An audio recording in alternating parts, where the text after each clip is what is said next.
7 states of consciousness. 7.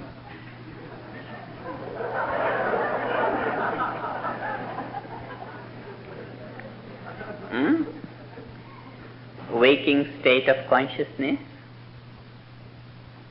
dreaming state of consciousness, sleep state of consciousness. These are lived by all the people. Transcendental consciousness, lived by meditators for certain time, many times in each sitting. Cosmic consciousness, God consciousness, and from where to bring this 7th?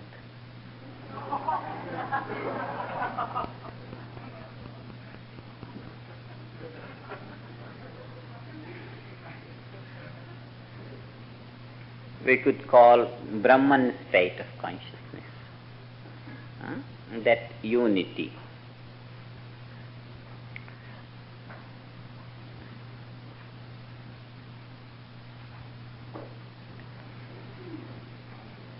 Transcendental consciousness is that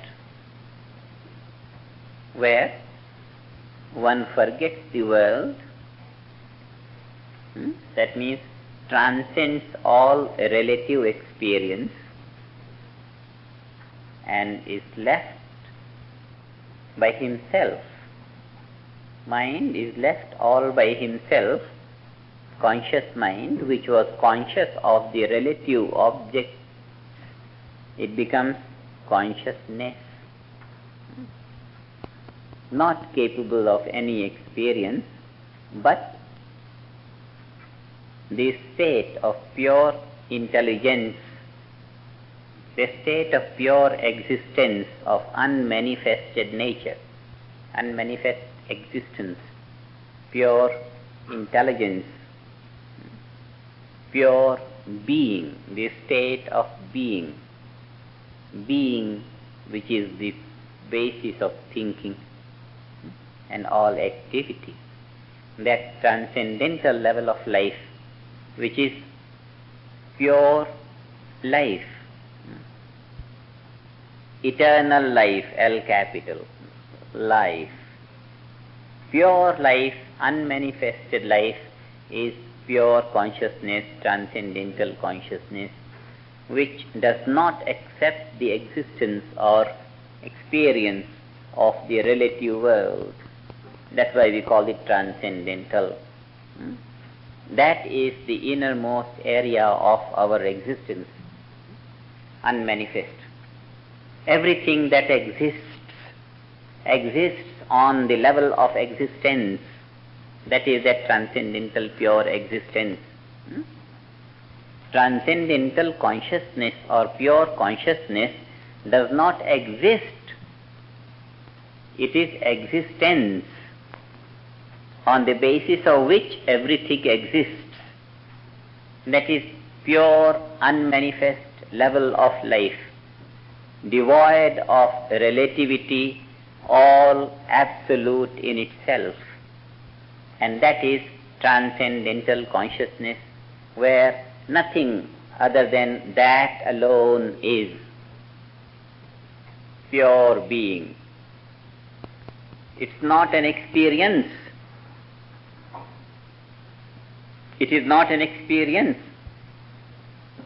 It is the being. When we say experience, then what is implied? Experiencer and the object of experience and the process of experiencing. 3 things are implied in experience. So, pure consciousness is not an experience. It is that on the basis of which the trinity of experience rests. The trinity of experience means the experiencer, the object of experience, and the experiencing process which connects the subject with the object. So this trinity of experience exists on the basis of existence. Transcendental pure consciousness, we call it pure consciousness, means unshadowed by anything. Pure consciousness is that area of life which is not overshadowed by any object, because there is no object of perception. The only pure experiencer is all that there is. I am the all of all I survey. That is that area of pure life without any duality, without multiplicity. This field of unity without any trace of duality. That is transcendental consciousness. That is generally called the fourth state of consciousness.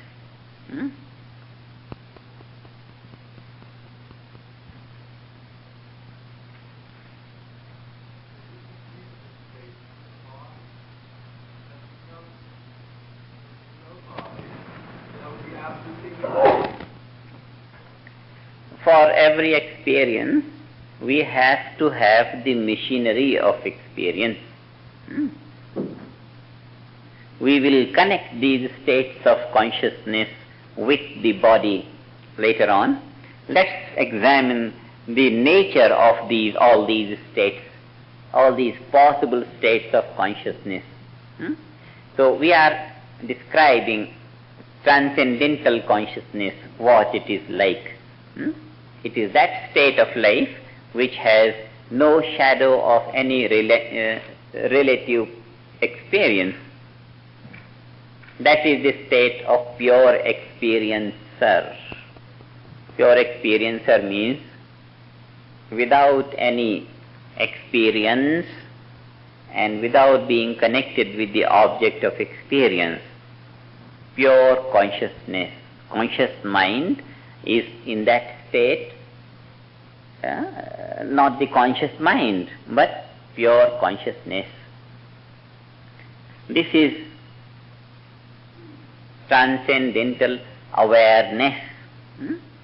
The word awareness, the word absolute, that is the content known by absolute. The pure consciousness is absolute level of life, which is the very basis of all relative life. That absolute, non-changing, eternal field of existence that underlies all creation. That is unbounded. When we transcend the mantra during meditation, it is that state of consciousness, transcendental. We don't know the body, we don't know the surrounding, we don't know anything. What we know is, yes, awareness of awareness, awareness of awareness, amness, not even the I, but amness, existence, nothing but that, unbounded, unchanging, non-changing in its character. This is transcendental consciousness. When this transcendental consciousness is not lost, even when the trinity of experience starts to be, the trinity of experience, the experiencer and the object of experience and the experiencing process.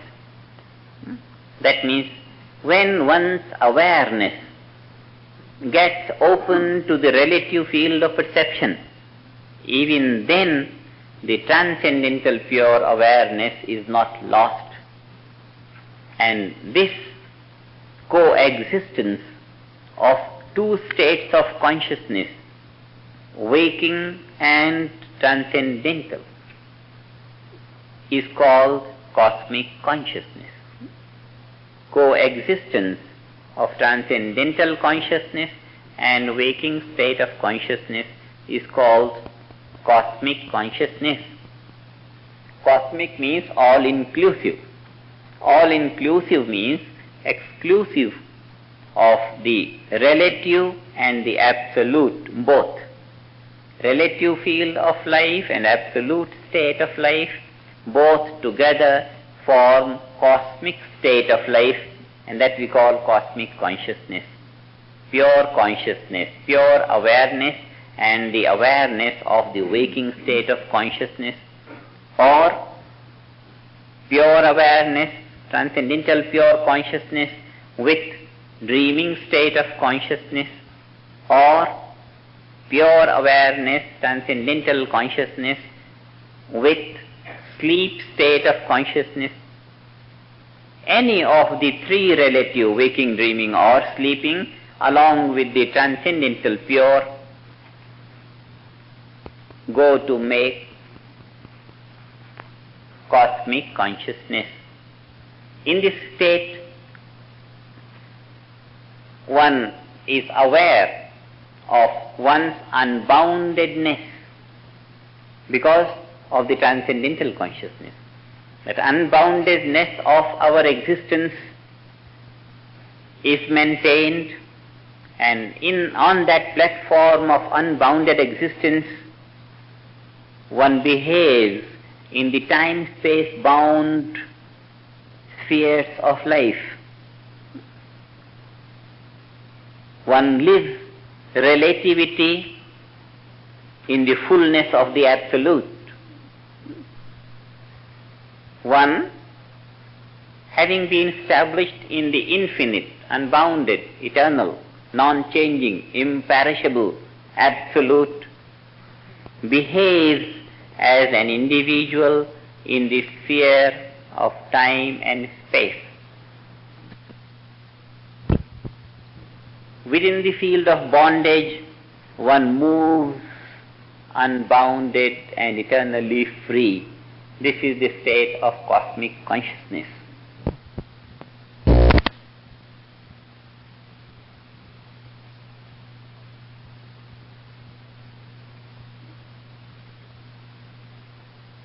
This is cosmic consciousness.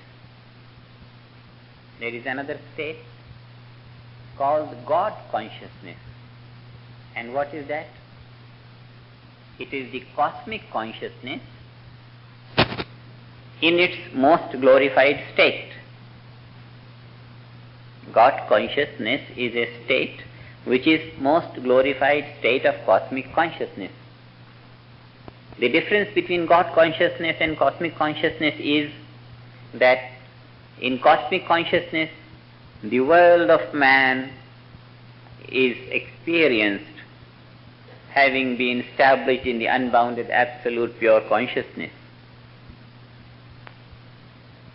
And the world of man is experienced as the world of man, as it is, as we see now, only that before cosmic consciousness develops, we see the world without our awareness.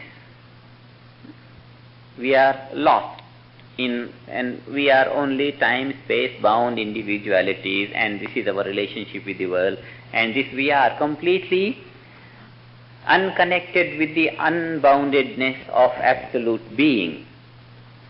So our status is very small in the waking state of consciousness.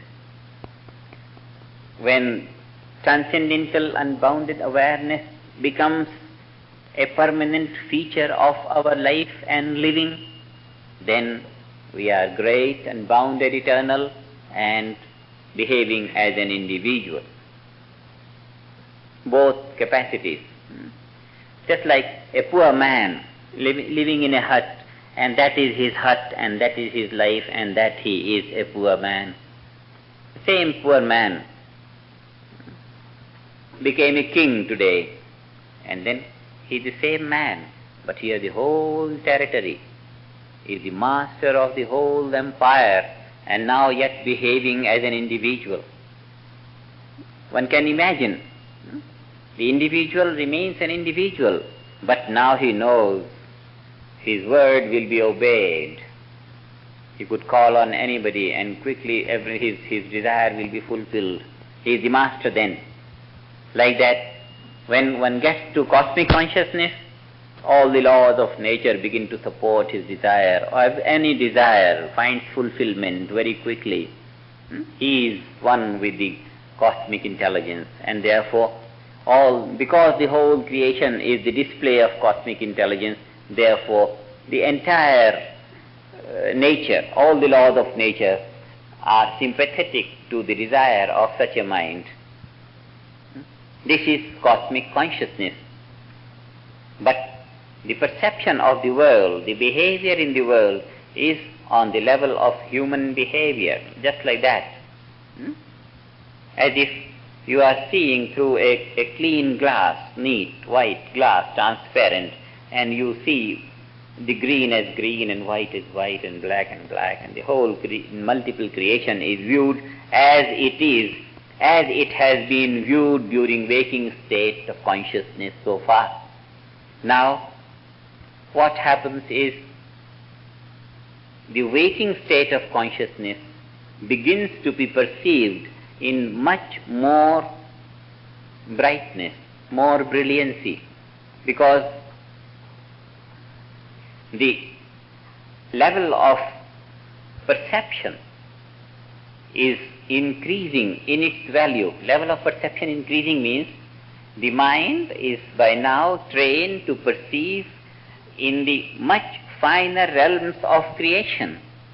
And because the efficiency of the mind has been increased to perceive the finer layers of creation very, very clearly, and because the nature of the finer layers of creation is much more fascinating, much more bright, much more brilliant, and therefore the very vision of a man changes, and the vision changes to start looking at things in a much more pleasanter manner, in a much more brighter manner, in a much more fascinating manner.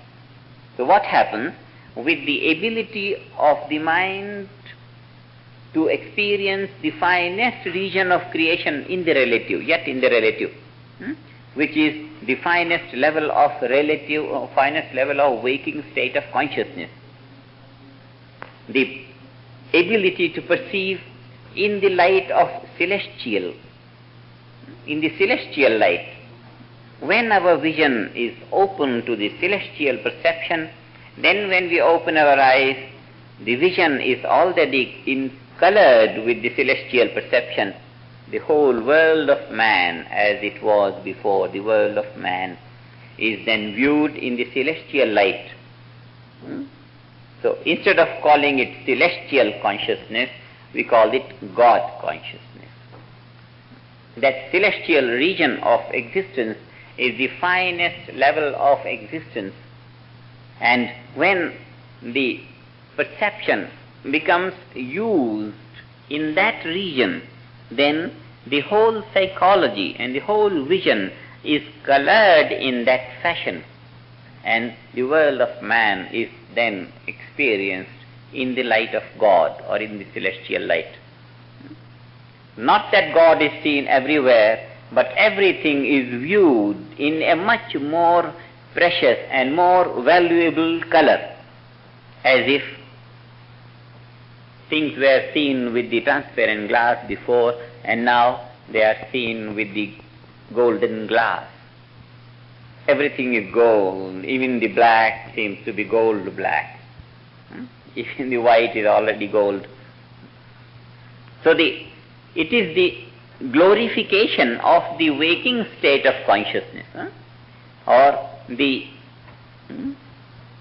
development of waking state of consciousness into the celestial light. And this is what transforms cosmic consciousness into God consciousness. Herein the world is experienced in the best possible aspect. The world is the same, but the refinement of the viewer, refinement of the experiencer has been to such a degree that all the finest region of his senses starts to be lively, as much lively as the gross levels of his senses had been. Now when we say gross and subtle levels of the senses, what we mean? We see the flower. And then when we close our eyes, we don't see any flower. But it is possible to see the flower even with closed eyes if we have been using the subtle regions of the sense of perception. So the ability is there in the subtle regions of the senses to perceive, but because we have not been using that ability, because we have not been experiencing the things from the subtle regions of the senses, by not using these senses, therefore the finer perceptions are closed to us. In transcendental meditation, we are opening our awareness to much finer perceptions and thereby enlivening our finer abilities. And when we have enlivened our finest ability of celestial perception in the finest relative field, then when we come out with that ability of fine perception. The whole objective world of experience changes, is transformed into the most laudable, most glorious, most graceful visions. And this is living God consciousness, or living in the light of God. So this is the sixth state of consciousness. Now, we are living the transcendental, absolute, unbounded awareness along with the most glorified state of waking consciousness. Most glorified waking consciousness and pure awareness. This is what we are living. Now, pure awareness is transcendental awareness. Nearest to that is the celestial field of life. So we are living these two together. This is God consciousness, where the finest in the relative and the absolute, both states of consciousness are being lived. From the absolute onwards, this is the range of the waking state of consciousness. Now, when the waking state is in its most glorified condition, it is the celestial life. So, in God consciousness, we are living the celestial and the absolute both simultaneously. What can be the state of life more advanced than this?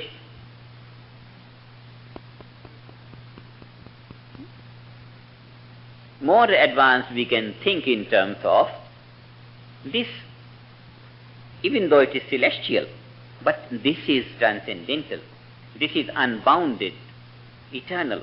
This is not yet unbounded because it is in the relative field. Celestial is yet in the relative because it is the finest relative. Being finest relative, it has an ending character. It's not eternal. It's non-ending, non-changing, imperishable is this field.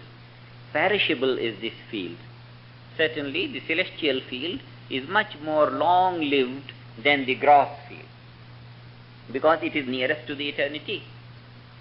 So even though it is long-lived, longevity of the celestial and the eternity of the pure transcendent, these two spheres are being lived, and that is God consciousness. What could be the further development?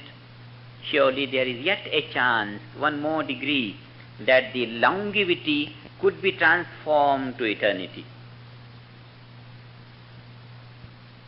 So that this waking state which was coming on to be more glorious and more glorious and more glorious, and by the time it has reached the finest, almost one with the absolute, it has become most glorious.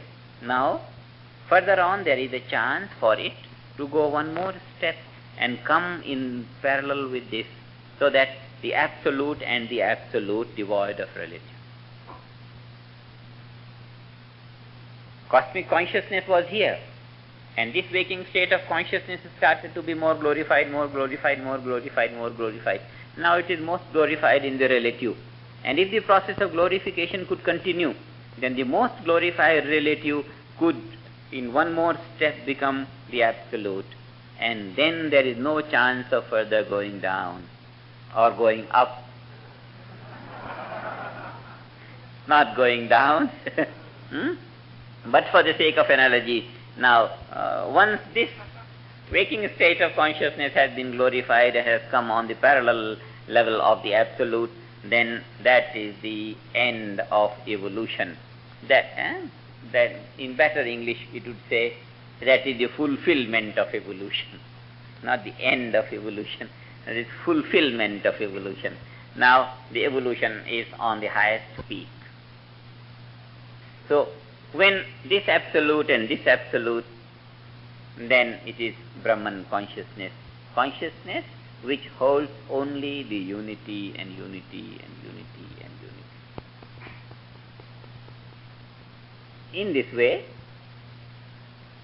first, this waking state of consciousness and this absolute here. Subtle relative, grossest relative, like that. So this waking, first what happens? This absolute creeps through all the relative. And when we start living in life, the waking state, ordinary waking state of consciousness with this absolute pure consciousness, then it is cosmic consciousness. And then this starts to become more glorious, more glorious, more glorious. By the time it reaches here, it is most glorious. So waking state of consciousness in the celestial light and the absolute, this is God consciousness. And then when this starts to come right on the level of this, then it is absolute and absolute. This is unity of life. In this way, we can count 7 states of consciousness. But actually, there are only 6 states of consciousness.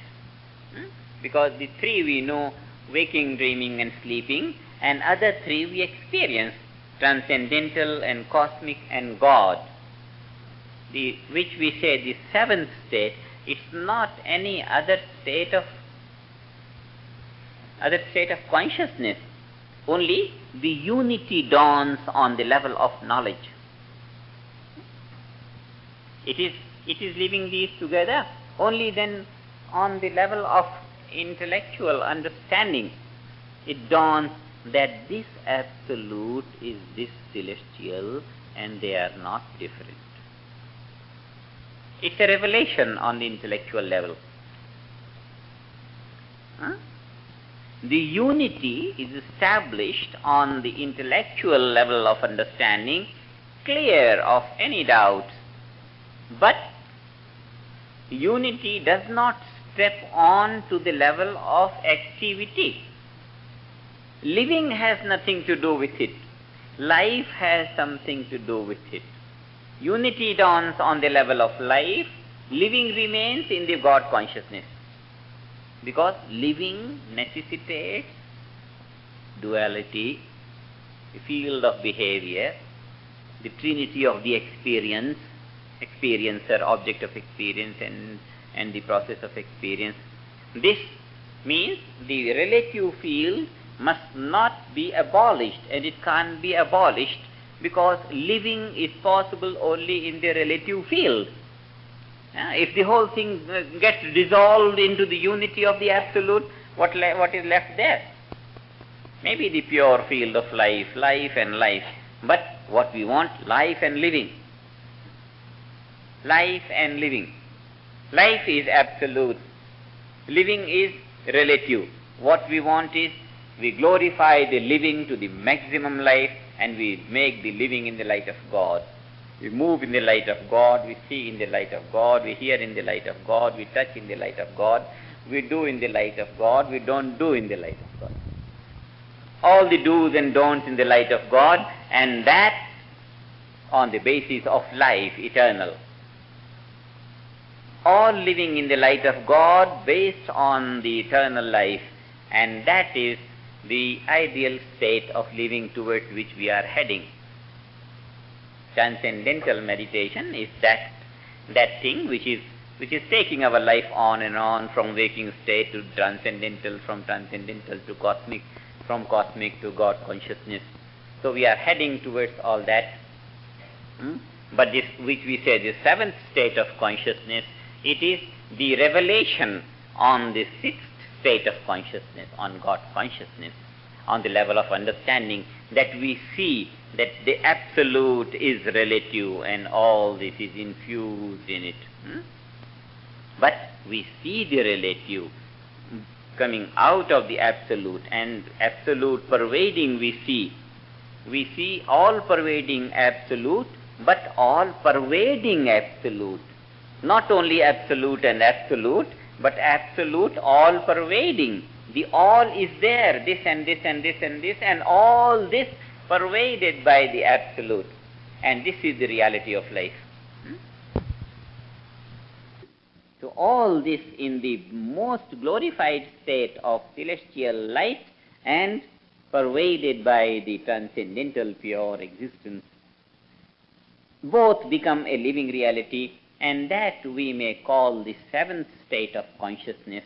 But it will be better to call six states of consciousness and the revelation of unity, the life in unity, yet in God consciousness. If we call seven states of consciousness, there is no harm, but we must know that the seventh state of consciousness is just a little bit of glorification of the sixth state of consciousness.